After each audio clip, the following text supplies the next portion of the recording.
Hello, meus amores, bora para mais uma semana comentando o M The Pawn Rings. Para quem não me conhece, eu me chamo Alessandra, sejam bem-vindos ao canal. E aqui a gente fala sobre dramas asiáticos no geral. E dando sequência, vamos conversar sobre os episódios 9 e 10, acho que 9 e 10, de O M The Pawn Rings, quando o telefone toca. Vamos começar falando que a Ina conta para Hee-ju que ela sabe quem enviou os documentos, alegando que o Baek não é filho legítimo da família. E aí lá pro final do episódio, no episódio 2, né, bem lá pro finalzinho, a gente descobre que foi o próprio Baek que enviou para a irmã dela, porque ele sabia que se a irmã soubesse que ele não é filho legítimo, ela meteria o pé da situação. E ele planejou tudo direitinho para que o documento chegasse nela. E a Hee-ju indaga ele perguntando se foi realmente ele, e ele fala que foi. Podemos ver mais cenas de quando o avô matou o próprio neto. Sim, foi ele que matou o próprio neto. Isso aí a gente já meio que sabia, né? Por conta do anel. E ele ainda tem uma conversa com o Baek. Cara, o neto teve a quem puxar, né? Porque o avô também não é lá regulado muito bem da cabeça. Ele tem uma conversa com o protagonista falando que o louquinho começou com pequenos animais e aí depois partiu para crianças menores que ele. Ou seja, as crianças do orfanato. As crianças que estavam desaparecidas do orfanato eram as crianças que o louquinho estava matando. A gente descobre nessa confusão toda como que o louquinho conseguiu sobreviver. Ele conseguiu sobreviver porque o senhorzinho que cuidava do Baek não teve coragem de terminar o serviço, porque ele não tinha morrido. Ele entrou dentro da mala, aí o cara foi ver e viu que ele ainda estava vivo. E ele não conseguiu matar a criança. Ele fala isso até com o Baek no hospital, que ele não conseguiu matar e que ele acabou cuidando do menino, como se fosse o Baek, né? Porque o Baek foi enviado para a família e acabou que ele ficou com o louquinho. Quem salva os dois do Fogael é o secundário, porque ele foi lá justamente para saber das crianças desaparecidas. Quando ele tá voltando para casa, ele encontra o carro do Baek indo, então ele vai atrás para descobrir o que o Baek quer com o senhor. E aí, quando ele chega lá, ele vê que a casa tá pegando fogo e salva os dois. E os dois, depois disso, eles têm uma conversa bem sincera, o secundário com o Baek. E o Baek fala que julgou ele mal. Cara, Baek, não foi só você, todo mundo julgou o secundário mal. Desculpa, secundário. E ele pede desculpas e pede também obrigado por ter salvo a vida dele. O secundário, gente, ele só era um curioso. Ele queria entender o que aconteceu com as crianças que eram amigos dele na época do orfanato.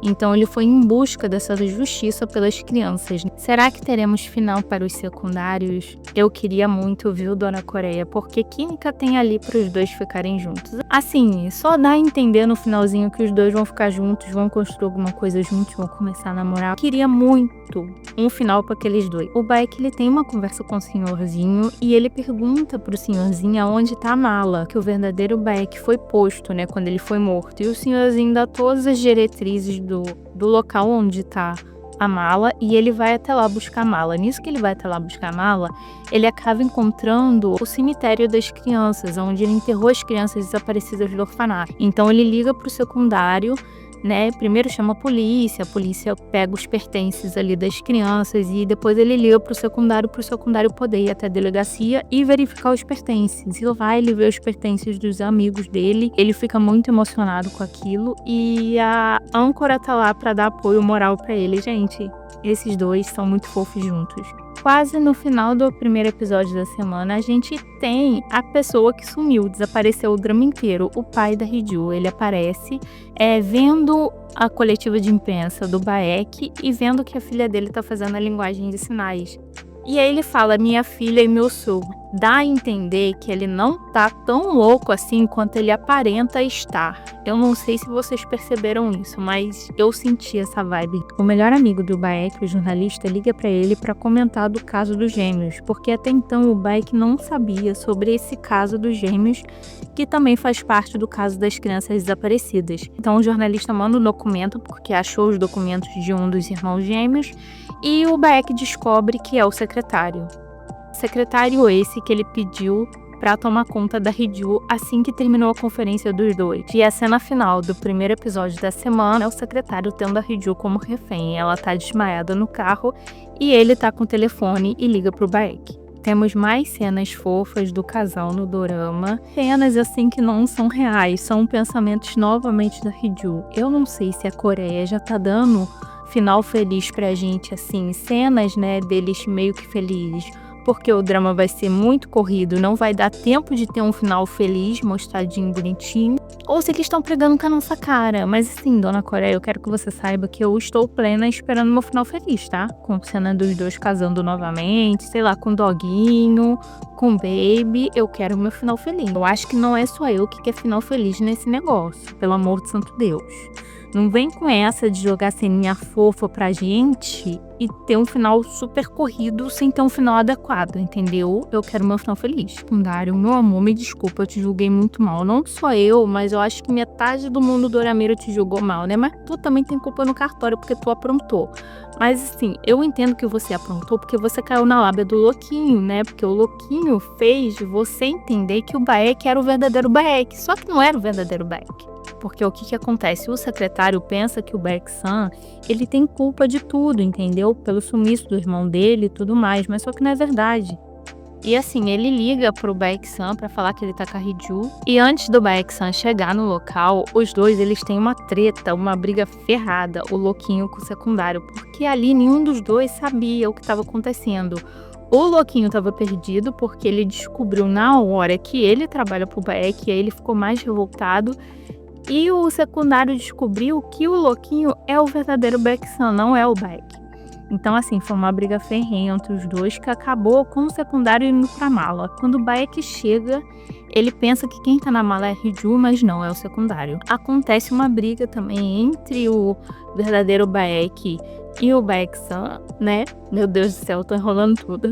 Mas assim, os dois brigam e ele fala que ele não quer mais nada, que ele pode levar tudo. Aí o Louquinho fala, inclusive a Hee-ju. Aí ele fica possesso e os dois começam a trepar. O secundário separa a briga, só que ele acaba levando uma facada. Mas não se preocupem porque ele não morre, ele vai pro hospital. Nisso que ele vai pro hospital, os dois eles têm uma conversa. Ele chega a falar pro Baek-san que ele fica aliviado por ele não ser o verdadeiro, porque os dois construíram uma amizade, né? Construíram uma confiança. O Baek-san, ele vira e fala, o único que eu confiei foi você durante a minha vida. Então, assim, os dois têm uma amizade muito forte, né? Uma confiança muito forte. E aí ele meio que tenta ajudar o Baek a pegar o verdadeiro depois daquilo tudo. Ele ainda tenta se matar ainda, porque a gente vê um corte no pulso dele, né? Coitado, se sentindo muito culpado pelo que ele fez, porque ele queria que o Baek-san perdesse alguma coisa, assim como ele perdeu o irmão. Finalmente, a Hee-ju, ela enfrenta a mãe dela. Palmas pra Hee-ju. Palmas. Minha querida, ela foi plena, ela foi gigante, ela foi maravilhosa. Ela ainda gritou com a mãe dela assim. Perfeito. As duas irmãs, elas vão conversar com o pai. E aí a gente descobre realmente qual foi o do pepino. Eu quase acertei minha teoria. Errei assim a pessoa, né? Vamos dizer que eu errei a pessoa. Porque a verdadeira história é a seguinte. O irmão das duas, o mais novinho, é que vê o verdadeiro rosto do Baek-san.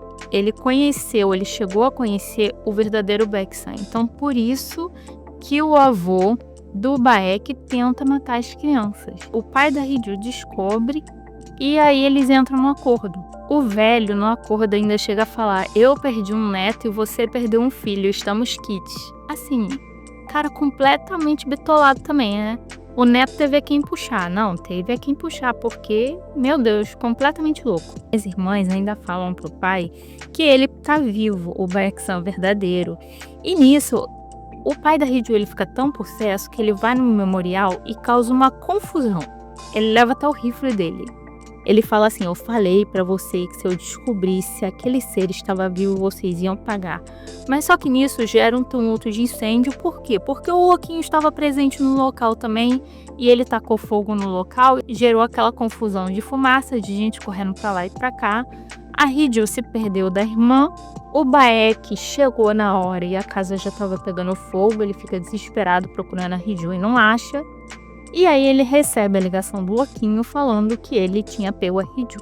O Baek ameaça ele, do tipo, se você encostar um fio de cabelo dela, eu te mato. Aí o louquinho fala pra eles se encontrarem sem a polícia estar presente, mas a Hee-Ju, ela fala pra não ir e que agora é a vez dela proteger ele.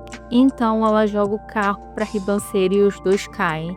E o Baek só ouve a batida e ele fica mais desesperado ainda. Os dois, eles somem, tanto o louquinho como a Hee-Ju. O Baek, ele vai a público fazer uma coletiva de imprensa e ele conta toda a verdade. Conta que ele não é o filho legítimo da família, ele não é o herdeiro verdadeiro. Ele conta que a Hee-Ju também é a esposa dele. E ele pede ajuda pro povo para tentar encontrar a Hee-Ju porque ela tá desaparecida. Eles têm uma declaração linda dele, que ele fala assim: eu sempre fiquei curioso de saber o porquê que eu nasci, o porquê que eu tive que entrar no lugar de alguém que eu não queria. E aí ele fala, isso tudo foi pra conhecer você. Oh, que lindo, gente. Palmas. Palmas. Esse casal merece, assim, pra mim, gente, tá sendo o melhor drama do ano, tá? Se bem que eu não vi muitos, mas assim, pra mim tá sendo o melhor do ano. Eu cheguei a comentar no vídeo anterior que no Webtoon, o Baek, ele finge a própria morte. Mas já pensou se no K-drama for ao contrário, for a Hee-Ju, porque ela sumiu, tá sumida. Eu não vi prévia, tá, gente, do episódio, então eu não sei o que vai acontecer, mas ela pode fingir a própria morte, porque na mente dela pode ocorrer o seguinte: já que o louquinho quer tirar o que o Baek tem mais de precioso, eu vou ficar em off, vou sumir por um tempo, porque ele vai esquecer, ele vai ver o Baek meio que sofrendo ali, e depois eu vou poder voltar. Nada descarta também a possibilidade do Baek fingir a própria morte também, né, gente? Mas assim, o K-drama, ele pode mudar as coisas, então eu não sei bem. Deixem a sua teoria aqui embaixo, vamos focar, vamos hablar, porque esse drama está maravilhoso. O vídeo vai ficando por aqui, eu espero que vocês tenham gostado. Curtam, comentem, compartilhem, se inscrevam no canal que ajuda bastante, venham participar dessa família. Muito obrigada por ficarem até o final do vídeo, fiquem com Deus e até a próxima. Tchau!